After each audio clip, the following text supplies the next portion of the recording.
Vamos a volver a la primera, derecho público y privado.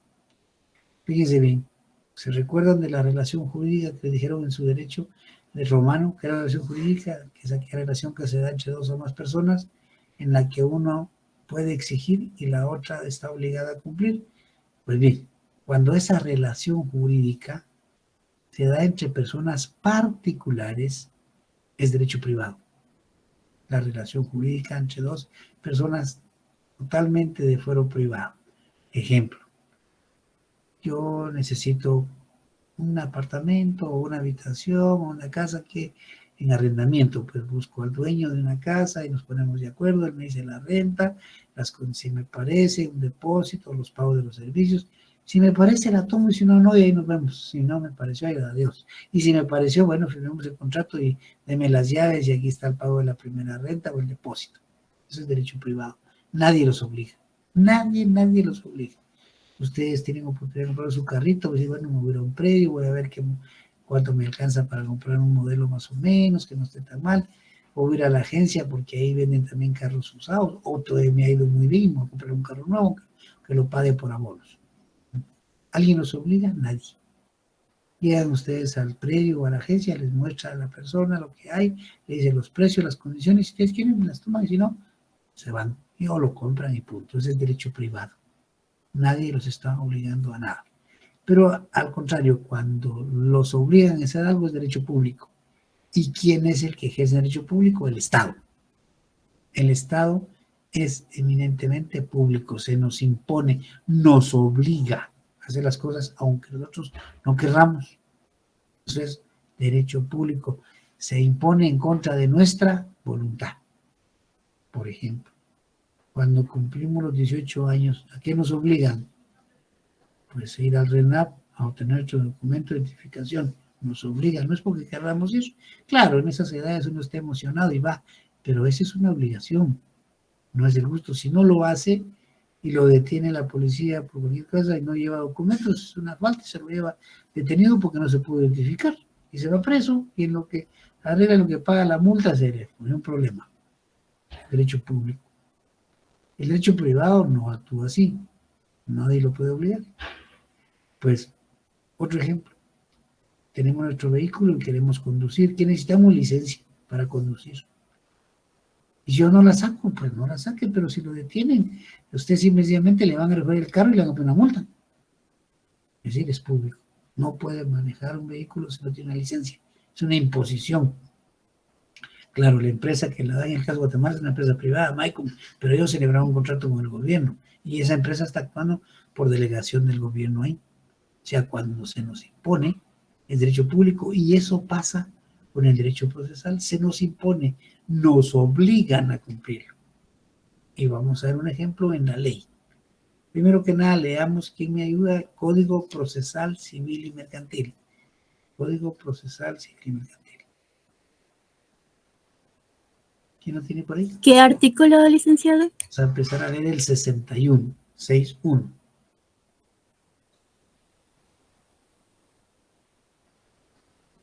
Dice, artículo 61, escrito inicial. La primera solicitud que se presenta a los tribunales de justicia contendrá lo siguiente. 1. Designación del juez o tribunal a quien se dirija. 2. Nombres y apellidos completos de los solicitantes o de la persona que lo represente. Su edad, su estado civil, su nacionalidad, profesión u oficio. Domicilio e iniciación del casillero electrónico para recibir notificaciones. 3. Relación de los hechos a que se refiere la petición. 4. Fundamento de derecho en que se apoya la solicitud citando las leyes respectivas. 5. Nombres, apellidos y residencia de las personas de quienes se reclama un derecho. Si se ignore la resistencia, se hará constar. 6. La petición en términos precisos. 7. Lugar y fecha. Y 8. Firma del solicitante del abogado colegiado que lo patrocina, así como el sello de este. Si el solicitante no sabe o no puede firmar, lo hará por él, otra persona o el abogado que lo auxilie. Y dice, reformado por el artículo 28 del decreto del Congreso número 13-2022, el 13 de noviembre del 2022. Gracias. ¿Quién me ayudó aquí? Yolik. Sí, André, muchas gracias, André. Bueno, miren, pues eso es derecho público. Se nos impone. Queremos ejercitar nuestro derecho de petición, aquel derecho que leímos en el artículo 28 de la Constitución, tenemos que hacerlo así. ¿Por qué? Porque se nos impone que así quiere el Estado. Y uno, pero ¿por qué? Tiene su razón. Fíjense en eso. Nuestro nombre dice completo. ¿Por qué completo? Porque primero hay muchos sinónimos y segundo, también tenemos el mal hábito que a veces solo usamos un nombre y un apellido. A veces si nos tenemos solo un nombre y un apellido, pues así lo tenemos, así debe ser. Pero generalmente tenemos dos nombres y dos apellidos. Nombre completo. Le piden su edad. ¿Y para qué quieren mi edad? Yo creo que soy mayor de edad. No, le piden su edad. 18, 19, 20, 25, 40, 50, 80 años, su edad. Ya vamos a ver por qué razón, pero la manera de una instrucción es que en Guatemala la mayoría es 18 años de edad. A esa edad ustedes tienen el derecho, recuérdense que tenemos derecho de goce y de ejercicio, ¿se recuerdan de eso, verdad? De goce desde que nacemos, de ejercicio cuando cumplimos 18 años. Entonces el Estado necesita saber si podemos actuar válidamente en el mundo del derecho, tenemos ya esa facultad de ejercicio. Y nos pide que sea de 18 años aquí, pero nos pide que lo pongamos porque en otros países es distinta a la mayoría. Por ejemplo, en Estados Unidos es de 21. Si viene para acá una persona de 21 años que es estadounidense y presenta una demanda por cualquier circunstancia que le pudo haber pasado en Guatemala y señala que tiene 19 años, ¿eres mayor de edad? Fíjense que no, porque de él su mayoría es de 17, de 21, y vamos a ver cómo la ley le respeta ese derecho. Entonces él es menor de edad aquí, aunque tenga 20, aunque ya vaya a cumplir los 21, pero no los ha cumplido. Pero si va un guatemalteco a los Estados Unidos, puede decir, mire, a mí no me dan nada porque soy menor de edad aquí, tengo 20, aquí 21. Usted tiene 18 o 20 y en Guatemala 18, usted es mayor de edad y se le respeta porque allá respetan lo nuestro. Entonces, por eso piden mi edad.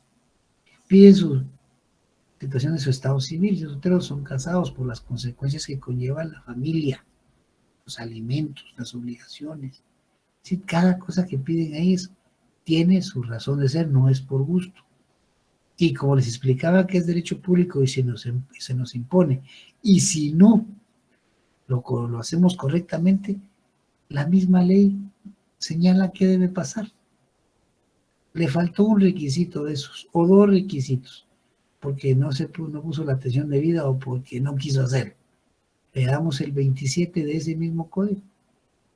¿Quién ayuda? 27.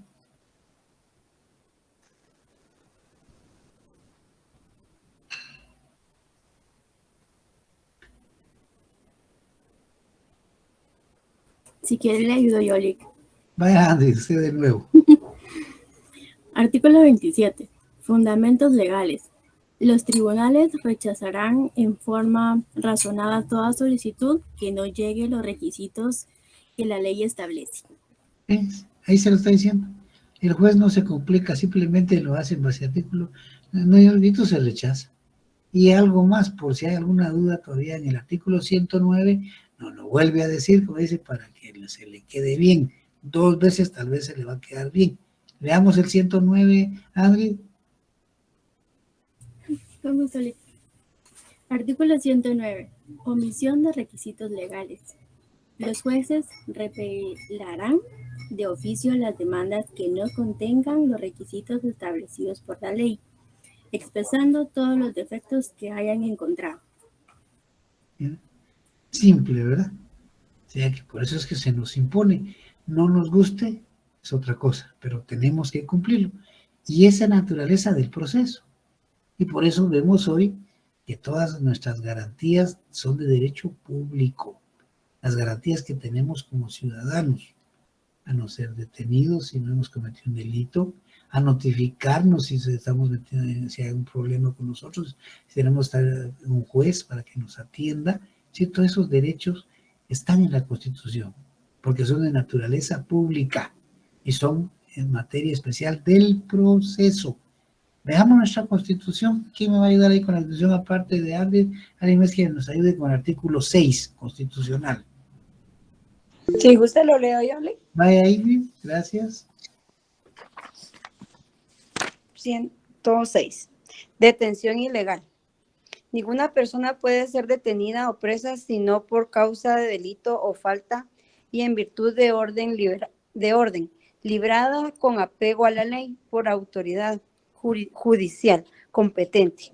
Se exceptúan los casos de flagrante delito o falta. Los detenidos deberán ser puestos a disposición de la autoridad judicial competente en un plazo que no exceda de 6 horas y no podrán quedar sujetos a ninguna otra autoridad.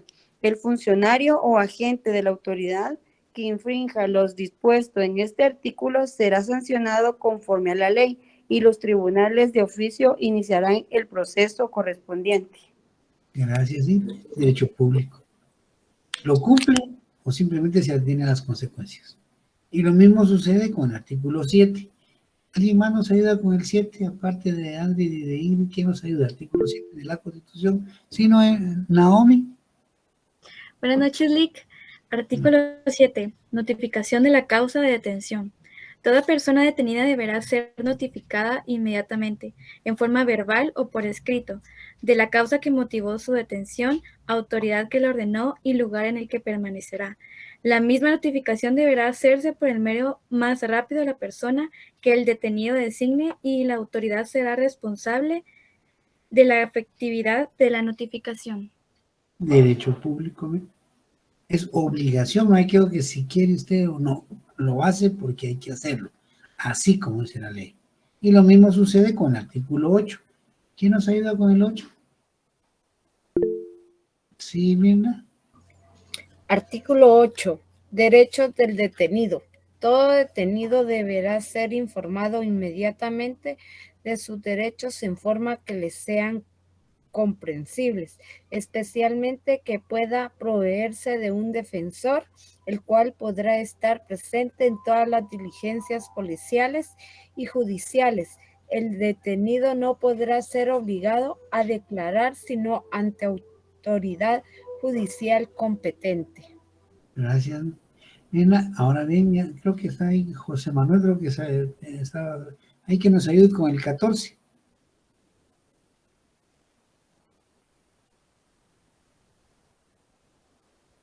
No tiene micrófono, ¿no? ¿Quién nos ayuda con el 14? Si quiere, Yolik. Va, ayúdenos ahí. Presunción de inocencia y publicidad del proceso. Toda persona es inocente mientras no se le haya declarado responsable judicialmente.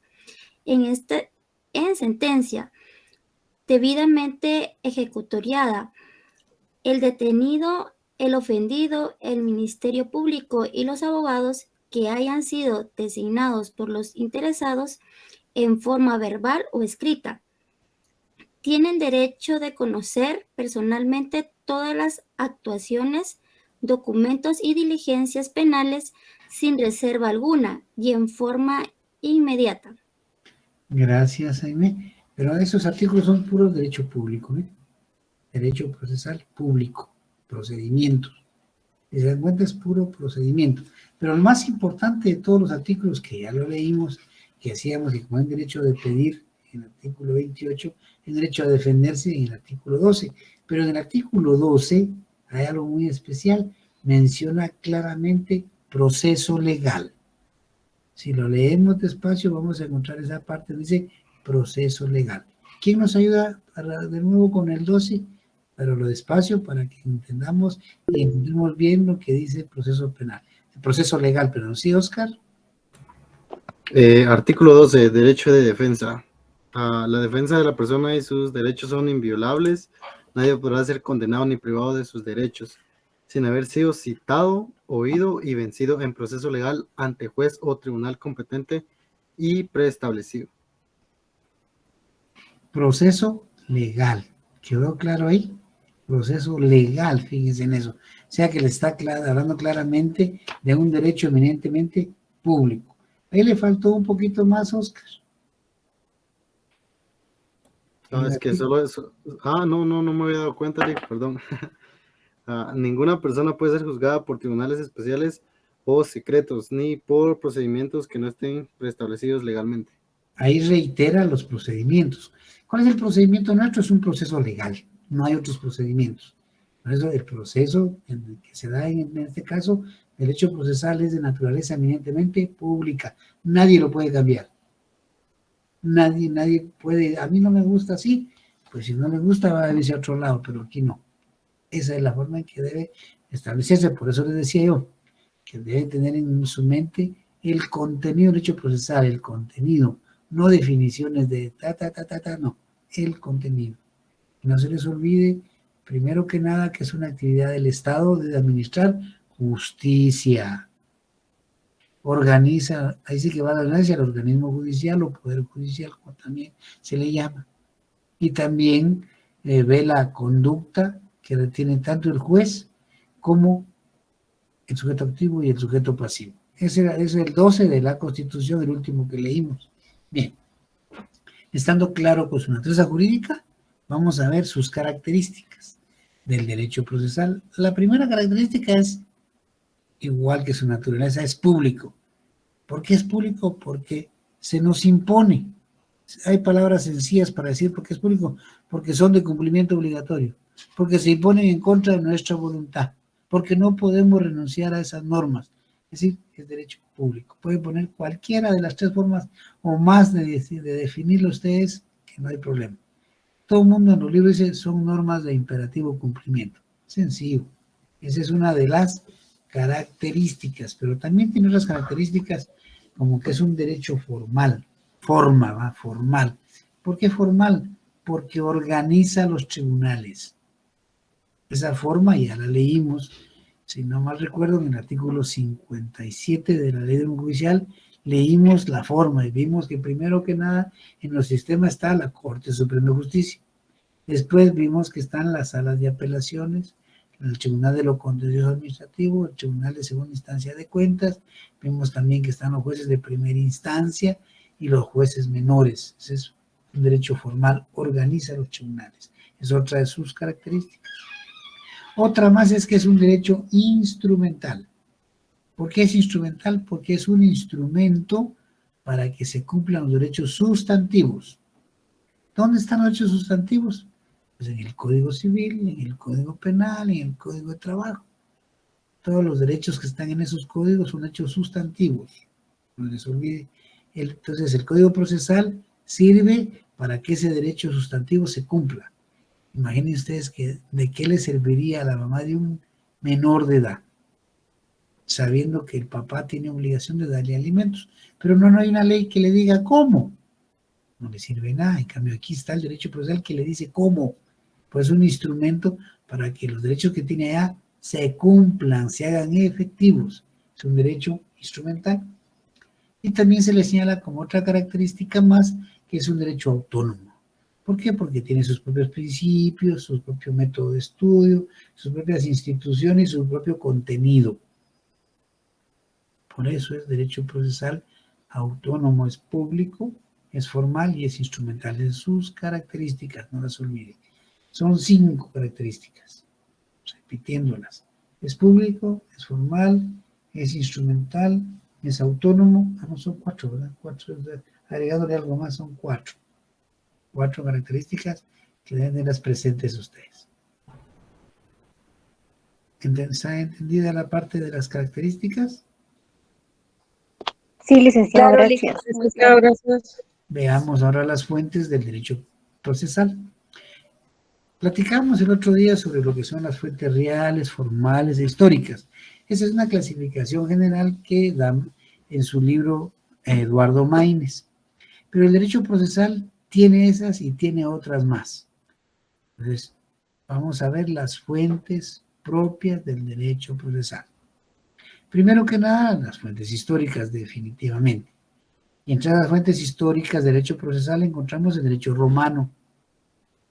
Cuando ustedes vieron derecho romano, encontraron que se dieron procedimientos de solución de conflictos. Y se dieron 3. El procedimiento de la legis actionis, que quiere decir acciones de ley, el procedimiento formulario o de las fórmulas y el sistema extraordinario.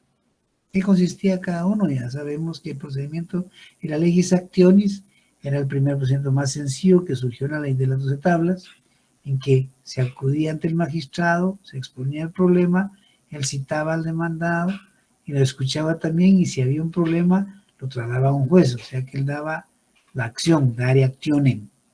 Pero si no había ningún problema, aclaraban el asunto, él denegaba la acción, denegare actionem. Si daba la acción, pasaba al juez en la fase in judicium. ¿Para qué? Para que el juez escuchara a los testigos si habían, o sea, recibiera todos los medios de prueba y dictara la sentencia. Ese sistema, decíamos, que cambió por el sistema de fórmulas, se volvió muy riguroso. Las fórmulas, derecho procesal, fórmulas. O sea, así se hace y punto. Como sucede en la actualidad con ese artículo 61. Y vamos a ver que todos los que están ahí son artículos de obligatorio cumplimiento, no tenemos escapatoria. Pues es así, era el procedimiento de las fórmulas, era muy riguroso, muy exigente, especialmente en su redacción. ¿Sí? En la actualidad también, ¿verdad? El cuidado con lo que uno redacta por lo que uno está pidiendo. Y el otro era el extraordinario, que decimos que ahí ya no hay jueces, desaparecen los magistrados, ya se señalan nuevas autoridades, surge el procedimiento de la apelatio, o la famosa apelación, para que una autoridad superior revise lo de un inferior. Eso es el sistema romano. 3 sistemas en el derecho romano como fuentes históricas. Pero también tenemos el derecho germano, es el derecho anglosajón, es el derecho de los consejos de ancianos, que después cambió y se quedó con lo que son los jurados. Ustedes a veces han visto algunas películas, algún juicio que uno se queda viendo y hay un jurado. El jurado es la figura principal, no es el juez. El juez solo da la apertura al proceso y él dirige que todo vaya bien, pero quien toma la decisión siempre va a ser el jurado. Si el jurado dice que la persona no es responsable de los que se señala, ahí se termina el proceso. Pero si dice que sí es responsable, pues entonces ya entra de nuevo el juez y ordena qué debe hacerse. Si es penal, pues se va preso. Si no es penal, si no es penal, habrá que pagar. No funciona, no se escucha nada, compañeros. Sí se escucha, Bien, sí, licenciado. escucha, licenciado. Bien, A ver qué le está Sí se pasando. escucha claro. Bueno. Entonces decíamos que entonces el juez, si el jurado dice que es responsable penalmente, pues ahí señala la pena de prisión. Si es civil, por el responsable de acción civil, cuánto debe pagar con una indemnización. O sea, es así como se maneja el sistema de jurados en Estados Unidos y en Inglaterra, es el derecho germano. Pero además de eso se estuvo el derecho canónico o canónico, que es el derecho de la iglesia. ¿Qué es lo que tiene ese derecho de histórico? Pues se recuerdan el sistema de la Inquisición, ¿verdad? Ahí era violento el sistema, al acusado se le torturaba hasta que aceptara que él era el responsable, y a uno torturado a cambio que lo dejaran en paz aceptaba. Entonces ahí se dio lo que se llamó la confesión, y esa palabrita de la confesión existe en nuestra ley, que es cuando una persona acepta los hechos en una demanda, confiesa, se allana, dice la ley, acepta los hechos, así de sencillo.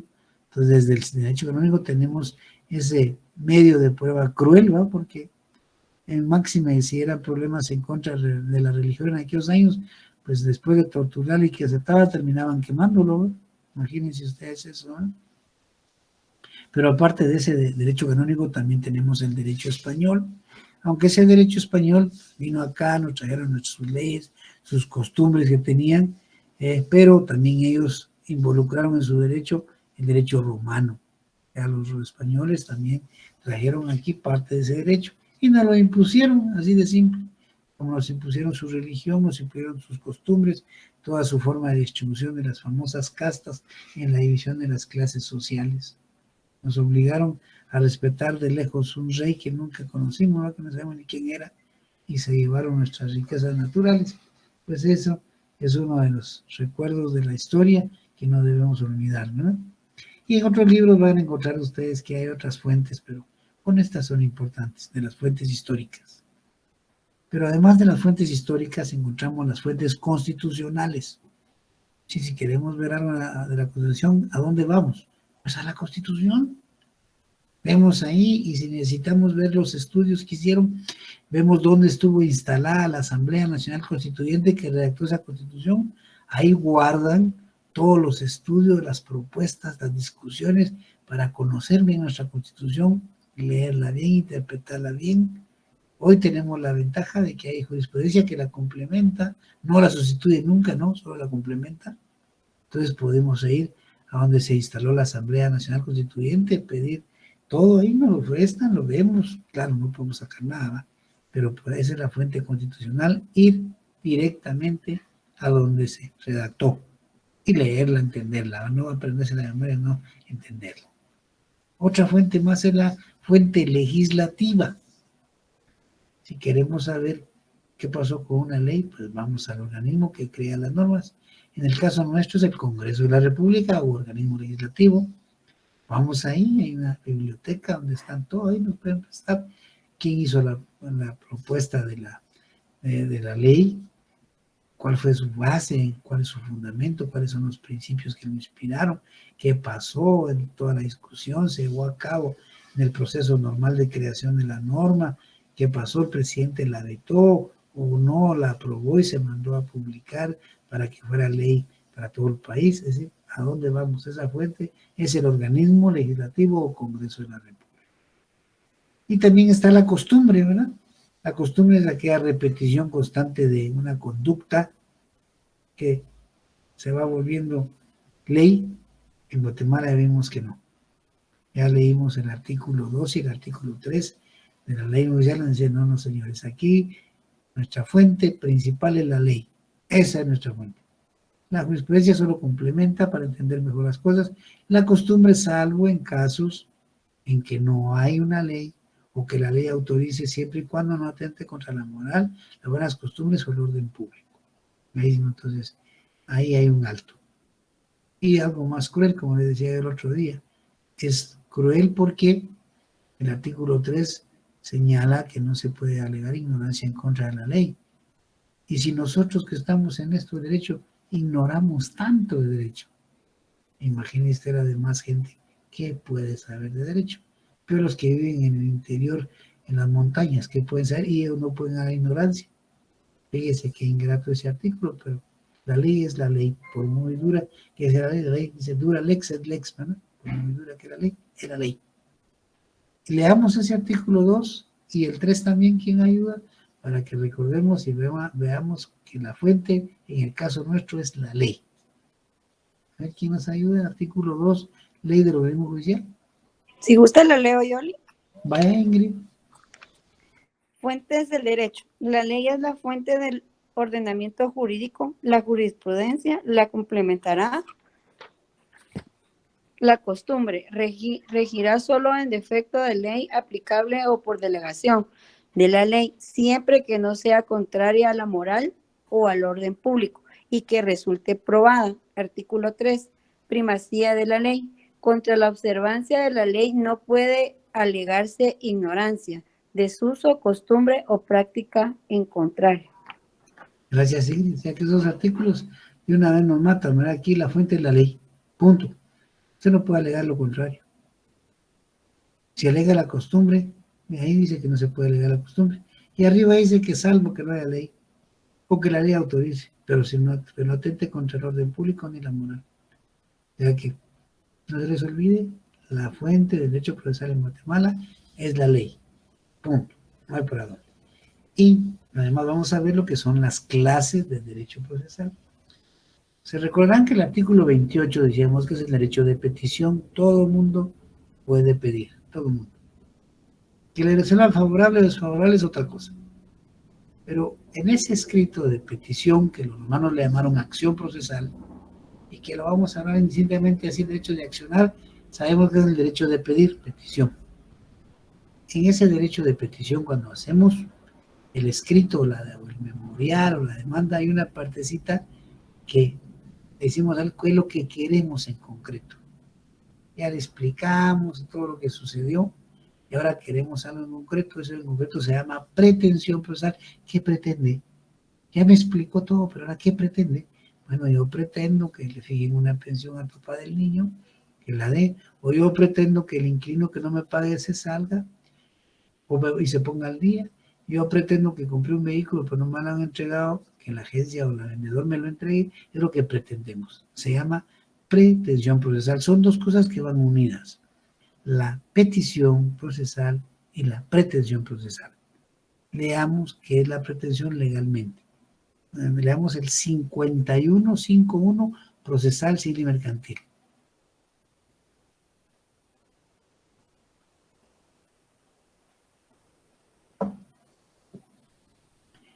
51 procesal civil y mercantil. ¿Sí, Naomi? Pretensión procesal. La persona que pretenda hacer efectivo un derecho o que se declare que le asiste puede pedirlo ante los jueces en la forma prescrita en este código. Para interponer una demanda o contrademanda es necesario tener interés en la misma. Gracias, Naomi. Esa es la pretensión. Entonces, cuando hablamos de clases de derecho procesal, tenemos que tener presente la pretensión que queremos. Si es de derecho sustantivo, penal, civil, laboral, administrativo o constitucional. Si, por ejemplo, queremos de derecho civil, pues un arrendamiento, una pensión, un divorcio, todo eso es civil. Entonces se utiliza el derecho procesal civil. Porque, como les decía hace un rato, ¿de qué le sirve a una mamá saber que tiene derecho si no hay una forma o un derecho que le diga cómo lo hace? Entonces, para que los derechos sustantivos civiles puedan hacerse efectivos, se utiliza el derecho procesal civil. Si lo que queremos es que condenen a una persona por un delito que nos cometió, lesiones, robo, nuestro honor con injurias, con difamaciones, aún la vida, homicidio, todo eso queremos que lo sancionen, usamos el derecho procesal penal. ¿Y dónde está el derecho sustantivo? En el Código Penal. Pero si el problema es de que nos despidan del trabajo o no nos pagan nuestros salarios, pues ¿qué pretendemos eso? Que nos paguen, o si nos despidieron, que nos paguen nuestras prestaciones, o que nos reinstalen. ¿Qué derecho procesal vamos a dar? Derecho procesal laboral. Procesal administrativo. ¿A qué se dedica el Estado? A servir, prestar servicios públicos. Y en eso puede incumplir, pues a un ciudadano que lo demanda porque no está conforme con lo que está haciendo. Y ahí vemos que se puede demandar a la municipalidad, a todos los ministerios se pueden demandar. ¿Por qué? Porque tienen que cumplir con la prestación de los servicios. Recuerden el bien común. Entonces usamos derecho procesal administrativo, solo que no hay un código de derecho procesal administrativo en Guatemala, sino que usamos una ley que se llama Ley de lo Contencioso Administrativo. Contencioso quiere decir conflicto. A eso se refiere. Entonces utilizamos esa ley. Y si queremos ir a discutir algo en la Corte de Constitucionalidad, en amparo, que una ley es inconstitucional, hay una ley que se llama Ley de Amparo, Habeas Corpus y de Constitucionalidad, que nos sirve también para defender nuestros derechos, porque en la Corte de Constitucionalidad defendemos nuestros derechos constitucionales. Entonces se aplica el derecho procesal constitucional. No se lo olviden, ahí sí hay 5 clases de derecho procesal: civil, penal, laboral, administrativo y constitucional. Entonces, eso es lo que les queda. Y todo eso es un derecho público. Todo en cualquier rama de derecho procesal es eminentemente público. Y con eso terminamos el tema del derecho procesal.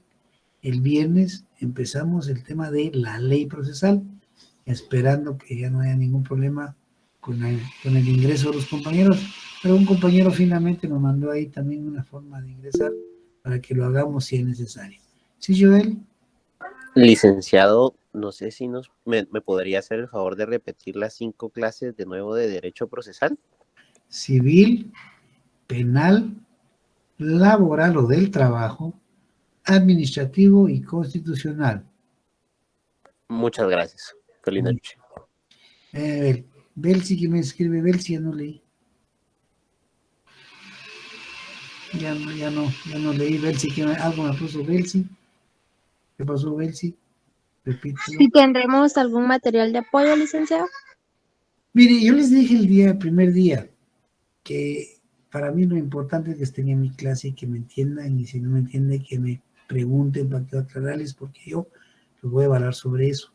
Pero que podían utilizar cualquiera, adquirir nuevos o usados, cualquiera de los autores nacionales. Y les decía que fueran nacionales porque han sido profesores de esta clase en la universidad. El programa sigue siendo el mismo después de 50 años. Y les decía que está, por ejemplo, el libro del doctor Mario Aguirre Godoy, que se llama Derecho Procesal Civil y Mercantil. Y les decía que está el de la licenciada Crista Ruiz de Juárez, que se llama Teoría del Proceso.